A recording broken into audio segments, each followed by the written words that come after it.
nastavím si sklon tejto plošiny. Ja osobne si nedávam moc strmý sklon kvôli tomu, že veľa ľudí má problém, čo sa týka bolesti kolien pri tomto cviku.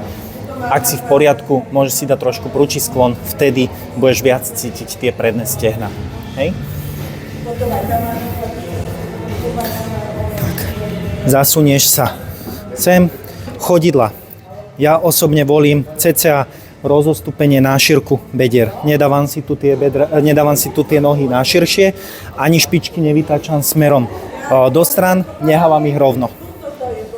Nohy si posuniem cca tak do stredu tej plošiny. Nedávam ich ani moc nízko, ani moc vysoko.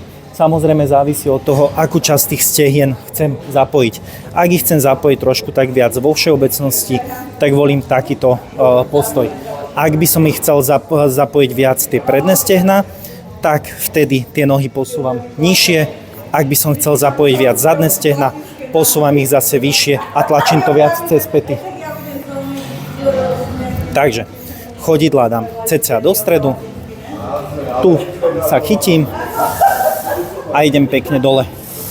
Treba si dať pozor, aby som ten pohyb nesekal niekde v polovici alebo v tej hornej časti, ale tu ma to pekne pustí až dole. Nepotrebujem mať ani veľmi dobrú mobilitu v bedrách, aby ma to pustilo naozaj že hlboko. Takže idem s nádychom pekne dole. S výdychom to vytlačam. Nádych, výdych, nádych, výdych.